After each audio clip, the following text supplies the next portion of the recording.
Well, that's a wrap for the 2025 AFL season, and what a season it was. Pre-season, I previewed every club's season coming up, and I gave some of my predictions of people to look out for and who needs to live, and also where I think they were going to finish at the ladder. So today, what I'm going to do is I'm going to go over those predictions, starting with the bottom 10 of the ladder, and see how I saw it, what I got right, what I got wrong, and what I would change coming into it if I was to do it today. So without further ado, let's get into it. In the 18th spot was the West Coast Eagles. Now, I predicted them to finish 17th, so unfortunately they went one down, were one spot lower than I thought they would have done it, and they dropped 2 spots from 2024 where they finished in 16th, so going backwards, unfortunately for the West Coast Eagles, which is pretty disappointing. I said look out for Ruben Jimby. Now, had a really rough start to the year. Had a really rough start, but then the back half of the year, I thought he was really solid. So 23 matches, 13.4 disposals, and was rewarded with a second in the best and fairest. So I think that's a big tick for me for a look out for. His best game came in round 23 via the Western Bulldogs, where we had 22 disposals, 9 marks, and 8 intercepts. Now, they've flirted with him being a big body midfielder in the past, but I feel like this just illustrates why he is a defender, a key defender, or can take the second to third tall, and that's his best position. So no more flirting with him as a midfielder. Leave him where he has played best, and that is in the back line. Needs to lift. I put Jack Petrocelli, and for me, again, that's a massive tick. Only played the 2 matches, kicked the 1 goal, and by the end of the season, unfortunately, was delisted. So that's another big tick for me. Now, I've also added a section for who shined for each club. So just one player who was a standout performer, might not have been a best performer, but really went leaps and bounds. So shined, I think this was a pretty simple one.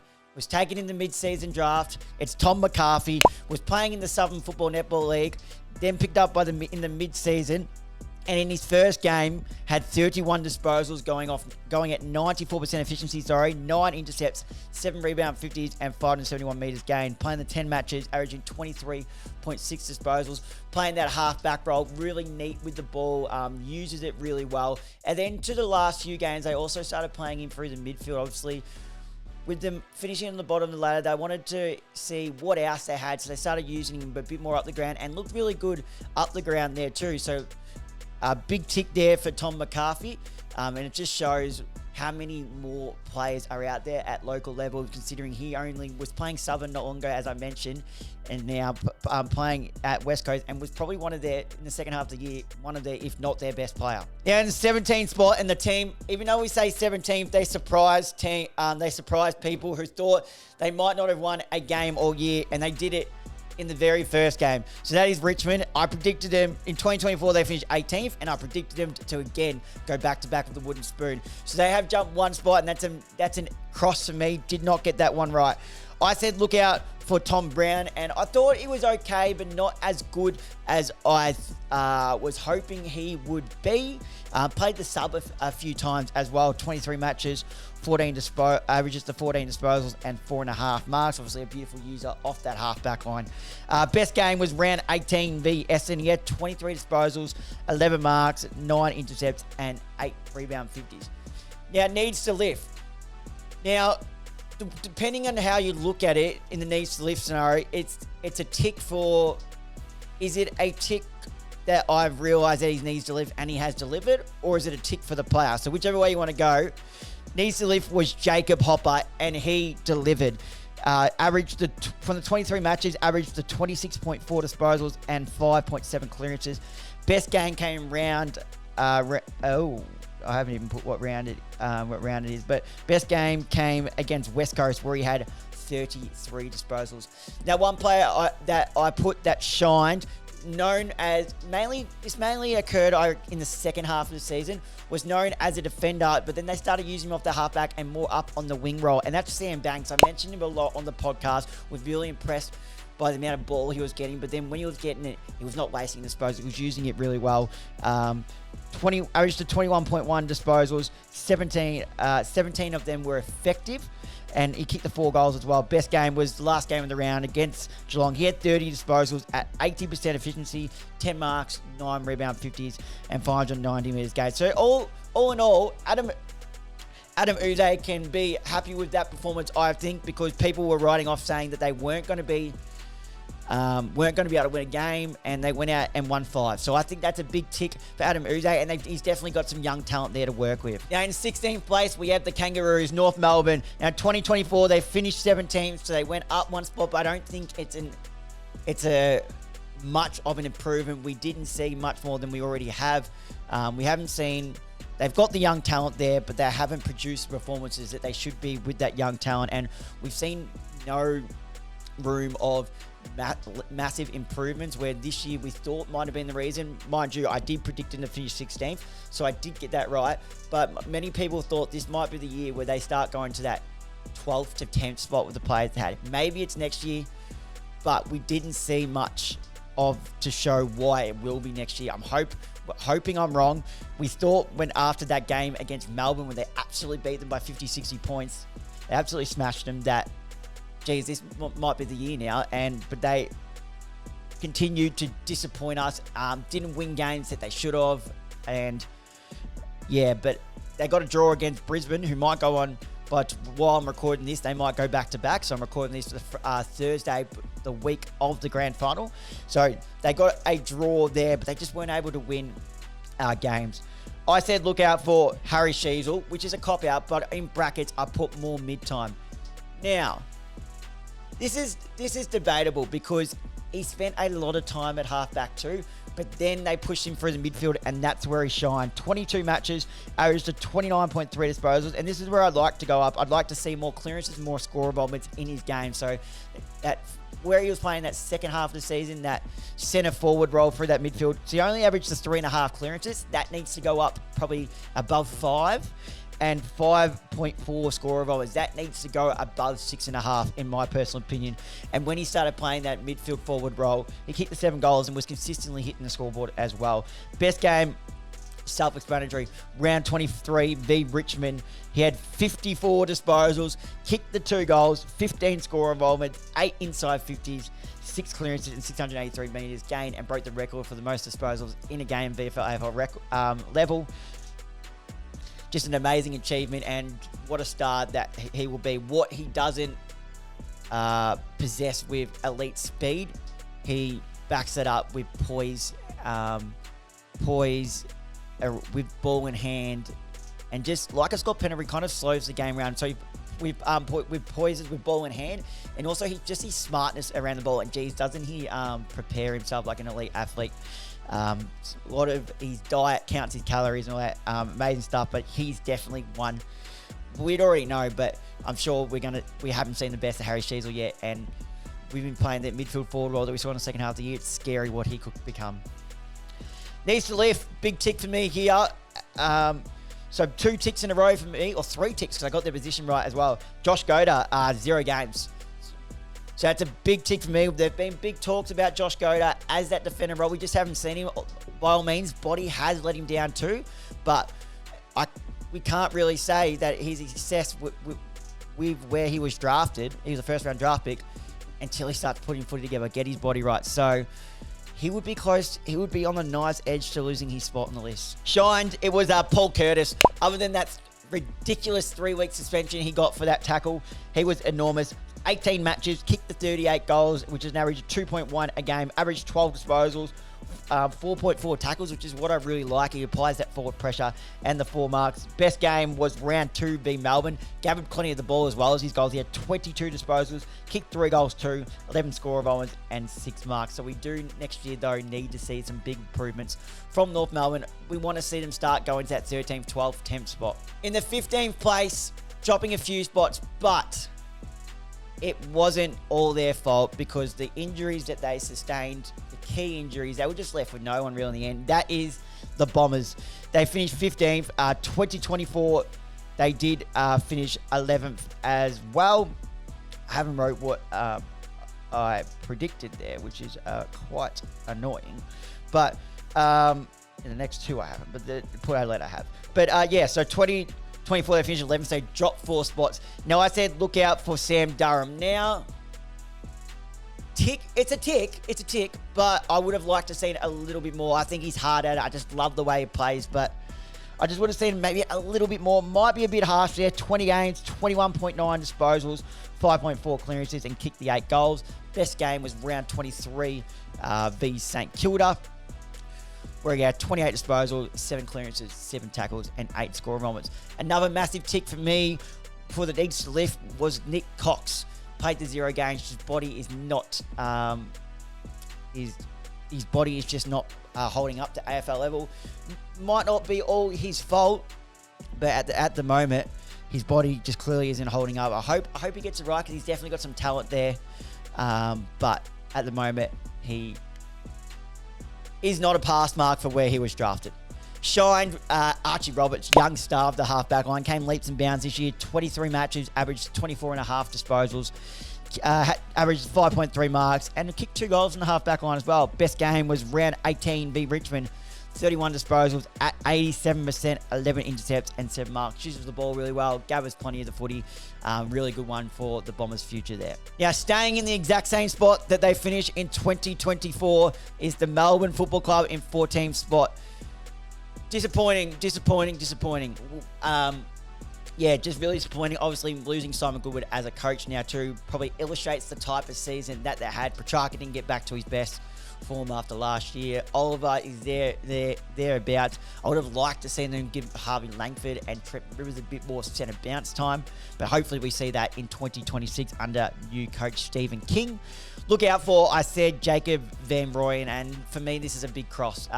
Struggled to find a regular spot in the team. Well, 16 matches, but when he was in the team, didn't really grab a hold of it. Only kicking 16 goals, averaging a goal a game, but not from what we saw in 2024 is the Jacob Van Rooyen we would have thought was coming into this season, which is unfortunate.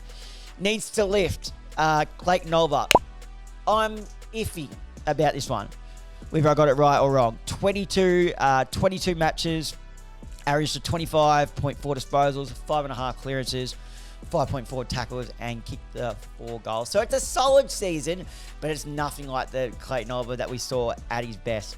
Best game was round 2 v North Melbourne. He had 36 disposals, 12 clearances, a goal, and 9 score moments. Now, there's only one player we can put in the shine category for Melbourne here, and that is Kozzy Pickett. Reinvented himself as that midfield forward role. 20 games, kicked the 40 goals, so averaging 2 a game, but also averaged 19.6 disposals and 6.9 score moments. He started playing more midfield time, we saw what an electric player he is. Like that when Isaac Rankin went in the middle last season, it was that type of impact. Best game was round 11 v Sydney, where he was absolutely everywhere. 24 disposals, 5 goals, 4 and 6 clearances. It was an absolute masterclass to watch that one. So Kozzy Pickett and the move to play him more midfield time is a massive tick there. Now, a big fall from grace for this one, and another coach who will be leaving out in 13th spot after finishing 2nd and making a prelim in 2024 is the Port Adelaide Football Club. I predicted him to finish 3rd, so massive X on that one. I said look out for Jason Horne-Francis, and he had glimpses. Obviously, a injury impacted and nullified him being able to play in the second half of this season, but he did have glimpses of games where you're like, yeah, I've got this one massively right. We know the talent he possesses. We know he is a game changer and impact player. 15 games, 20.9 disposals, averages 4.1 marks, 4.6 tackles, and 14 goals. Best game was round 4 v St Kilda. He had 28 disposals, 82% efficiency, 3 goals, 6 clearances, and 6 tackles. That's a huge game there. We know the talent Jason Horne-Francis has there. Not worry about him whatsoever. Needs to lift. Massive tick for me here. Ivan Soldo only managed the 1 game of coming across from Richmond as trying to play that number 1 ruck, and Jordan Sweet's overtaken him. Just simple as that. So I don't know what's going to be going on with Ivan Soldo there. Definitely fallen out of favour. Shined. I really love the way this bloke plays. Start of his career, first, say 2 years, was crippled with injury. Now he's got his body right, and he's showing what type of impact key forward player he is. Playing as that Yeah, number one option down in that forward line. From these 22 matches, kicked 56 goals, averaged to 12.2 disposals, and had 5.7 marks. His best game was round 14 v Melbourne, and he had Stephen May running around in circles. He finished with 7 goals, 4 with 18 disposals, and took a whopping 10 marks. That's a huge game. I'm so excited to see Mitch Georgiades in 2026 to see if he can continue this form. Now, a team that stayed in the exact same spot from 2024, and I also got the prediction right of where they'll finish, is the St Kilda Football Club in 12th. Now, there's definitely some young talent in there, and one of them signing his 2 years worth $2 million a season was my lookout for as well, and that is none other than Nasiah Wanganeen-Milera. What a season, rewarded with an All-Australian jacket. He had, across his 23 matches, averaged 29.9 disposals, 5.3 marks, 6.3 score runs, and when he went into midfield as a pure midfield in the second half of the year, started impacting the scoreboard, kicked the 17 goals. That's a huge season. Best game was round 19 v Geelong and round 20 v Melbourne. I couldn't split them going by the player rating. So round 19, so back-to-back weeks, this is when he started playing a bit more midfield. Round 19, 36, just nearly said 36 goals. 36 disposals, 2 goals, 2, 10 clearances, 8 marks, 2 direct goal assists, 9 score balls, and 642 metres gained. That is just the type of performances that we got used to by Nasiah Wanganeen-Milera, and he has the capacity in the next even 12 to 18 to 24 months to be the best player in this competition. And who can forget the miracle and marvel? Well, I'll tell you who did forget it. The umpire straight after the game, because they didn't even reward him with the 3 votes. Only getting 2 votes for this is absolutely robbery. 34 disposals, 4 goals won, 6 clearances, and 749 metres gained. The miracle and marvel. If you haven't watched it, or you're not a massive footy fan and you are watching this or hearing about this, go back and watch that last quarter of the miracle and marvel. Round 20 v Melbourne, to see St Kilda come back from 47 points down at 3/4 time, and Nasiah Wanganeen-Milera absolutely be the clutch player that he's proven to be. Unbelievable scenes. So if you haven't watched it, make sure you go back and watch it. Maybe the umpires should go back and watch it too, because they clearly got that one wrong. Shined. I really like the season of young Max Hall. Was looked over in the draft originally, then got picked up from Box Hill. He had played the 23 matches, averaged 15.3 disposals, 5.4 score involvements, and kicked the 23 goals as well, playing that half-forward midfield role. Best game was round 17 v Hawthorn. This was a really impressive game from him. 27 disposals, 3 goals won, 5 clearances, and 587 metres gained. Really excited about Max Hall playing a bit more midfield time, and through that forward, we know the war chest is in full effect, so I'm excited about Max Hall, but St Kilda as a whole in 2026. Here's my prediction right now. I think I've said it already, but St Kilda will play finals in 2026, which is really exciting. And I'll tell you what else I love about St Kilda. I just love Ross Lyon. If anyone saw the stream of him on Dan Does Footy when they were watching the preliminary final between Collingwood and Brisbane, you can just see he has that laid-back attitude, and after watching that, you'd be stupid not to think, who wouldn't want to play for under Ross Lyon? He's just an absolute legend. I knew this. I found this out when he started, after he finished his role at Fremantle. He went to Triple M on the Sunday rub, and I didn't realise how funny he was. And it's good to see he's brought that Triple M Ross to St Kilda.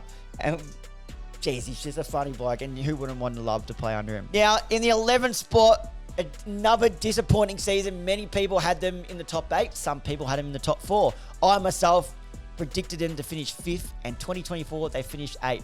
That is the Carlton Football Club. Very, very disappointing season. There is no reason that list should be missing out on finals. I said look out for, and this is not a tick or an X. It's Jagger Smith, their number two, first round draft pick. I believe he was number 2. But he did his ACL in the preseason. Looked really good the way he was training. That was destined to play round 1. But did his ACL, so we didn't get to see him. So hopefully this doesn't affect what he could have been. Hopefully he comes back in 2026 and is still the player that we thought he would have been, because ACL that early in his year, it's really scary. Needs to lift. I think this is a tick for his behalf. I thought Adam Chera was solid. 19 matches, averaged to 24.6 disposals, 4.7 clearances, 5.1 score involvements, and 5 goals. Finds plenty of the footy, but I think he just needs to find a bit more impact on the game. Best game was round 10 v Sydney, where he had 34 disposals and laid the 7 tackles. Shine, there's only one player in my opinion, that is George Hewitt. Was their best midfielder, will win their best and fairest. 23 matches, 28.1 disposals, 6.5 clearances, 5.7 tackles, 6 score involvements a game, and kicked the 7 goals. I don't think anyone realised or knew that George Hewitt was capable of this type of season. Definitely carried the load of that midfield on his back for the season, where Patrick Cripps was a bit inconsistent, had some really good games and had some average games. But that was Carlton as a whole. Where they were poor, George Hewitt was ultra consistent. It was a really, really good season by him. Best game was round 13 v Essendon, where he had 29 disposals, laid the 9 tackles, and had 8 score involvements. Now, this one I got really, really badly wrong as well. In 2024, they were the runners-up. Finished first on the ladder. I predicted them to, again, finish top 2, second spot. Instead, they finished 10th, and that is the Sydney Swans. Very, very disappointing season with his first season under Dean Cox. But we saw in the back half of the year, when they started getting some of their players back, what a side they are. They started beating some teams in the top 8 and wrecking a few finals, campaigns. Yeah, it was a really disappointing start, but you could see when Errol Goulden was back in. But it can't just be Errol Goulden a bust, really. They're in the market also now for Charlie Curnow. It'll be interesting to see how that one plays out. But I said look out for, and this is just because we got a soft spot for him on this podcast, and this is an ex-Stoke. Joel Marty. Only managed the 8 matches, body let him down, only kicked the 13 goals too. Best game was round 4 v North Melbourne, where he kicked 4 goals, 1 and took the 5 marks. Needs to lift. I think this is a tick for him. I thought Callum Mills was solid across his 12 matches, going back to that half-back role, 23.8 disposals, 6.6 marks, went at an average of 83% disposal efficiency, and kicked the 2 goals too. Best game was the very last game against the West Coast Eagles, round 24. Last round. 29 disposals at 83% efficiency, 9 marks, and 6 score involved. So I think that's a successful return for the Sydney Swans skipper. Shined, especially in the second half of the year. He came into All-Australian discussion, and that is Brodie Grundy. Brodie Grundy was back to the Collingwood Grundy when he was All-Australian. 22 matches, averaged to 36.7 hit-outs, 19.6 disposals, 6 clearances, and kicked the 7 goals.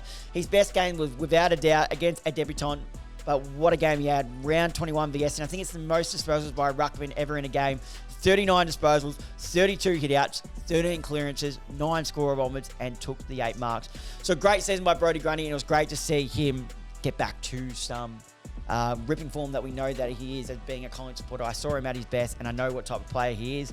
Was pretty poor, not poor, but down on form last year. Obviously, didn't work at Melbourne, but it was good to see him back in that form. And to round out the bottom 10, who just missed out on the finals, it's the 9th place. I predicted them to finish 10th, so 1 spot higher than I expected them, but they did play finals last year and finish 6th, and that is the Western Bulldogs. With that list, they should be playing 8 every year. We know now Buku Karmas has requested a trade to Carlton to see if that gets done. They have delisted Liam Jones, so now they're in the market for Callum Wilkie. I don't believe they're in the market for Stephen May, but they do need to fix up that key defensive stock, because other than that, they're solid. Like this man, I said look out for Sam Darcy. An injury that they thought would just about ruin his season. He managed to nullify back to, I think it was only 6 weeks out. 17 matches, 48 goals, averaged 14.2 disposals and 6 marks, and rewarded with an All-Australian jacket. He's just too tall. He's honestly too tall. Oh, and 1 mark of the year as well. What a mark that was. He's simply just too tall, and he knows how to use that to his advantage. Gets his arms out. Once he gets his arms out nice and high and out in front, good luck trying to stop him, because you're just going to go over and give away a chop in the arms or a high contact free kick. Anyway, so it's scary to see what Sam Darcy can become, because he's only just building. Best game was round 4 v Fremantle. He had 21 disposals, kicked the 5 goals, took 11 marks, 3 clearances, and also pinched it in the ruck for just the 2 hit-outs, but he did pinch it. I did mention this player just before who requested a trade to Carlton, but I said needs to lift Buku Karmas, and I think this is a tick for me. He wasn't amazing. 14 matches, 13 goals, 8.9 disposals, and 3.9 marks. I still think his best place is as a defender, not as a forward. But the Bulldogs were set on continuing to try him as a forward. But I think his best spot is a defender. And I assume if he goes across to Carlton, that's where he'll be played as. Best game was round 10 vs Sydney. Kicked 3 goals, 1, had 14 disposals at 86% efficiency, and took the 6 marks. Shined. One player, now playing as a full-time midfielder, as he was in the second half of last year. Champion Data had him ranked as number 1 midfielder for majority of the season. Probably didn't get as much Brownlow votes as I thought he would have. And that is Ed Richards. What a season Ed Richards had. Reward of an All-Australian jacket as well. 23 matches, averaged a 25.8 disposals, 5.7 clearances, 8.3 score, and 8.3 score involvements. And what I love about Ed Richards is he runs and carries, gets meters gained, but he hits the scoreboard. From 23 matches, he kicked 22 goals. So that's what I love about Ed Richards. Obviously made his name to start his career as a halfbacker who uses the ball really well. He's brought that into the midfield and now using it centre forward and hit the scoreboard. I think some of the more valuable players in the game are midfielders who hit the scoreboard. So Ed Richards is one of them. His best game was round 9 v Gold Coast, where he had 31 disposals, kicked 1 goal, 2, had 3 direct goals, 9 score-ons, and 810 metres gained. But Bulldogs should and will be looking to play in the finals next year. Well, everyone's always looking, but I think there should be no reason why they are not in there. Well, there you have it, guys. There is my review of my 2025 season preview and predictions. So that was the bottom 10 part. I'm going to, from now on, from here, I'll do it as separate clubs as they came out. Not in ladder prediction now, I'm going to do it as when they came out, when they were knocked out of the finals. So thank you guys for listening. If you're watching this on YouTube, make sure to leave a like and comment on this video. Turn the notification bell on and make sure to hit that subscribe button. Share it off to a mate who you think might enjoy it. If you're listening to this via Spotify or Apple Podcasts, make sure to leave a like and comment. Hit that follow button. Turn on the notification bell. Share this off to a mate who you think might enjoy it. They can put it on the car while they're driving to work or driving around. It's on grand final. It's grand final week. Footy is still very much in it. Trade radio is here. And please, guys, remember to leave a 5-star rating, as that is important to make sure this show pushes out there. We can get some more guests. Got some big things planned coming up. So stay tuned to that. Thank you guys for listening. And until next time, I'll see you guys then.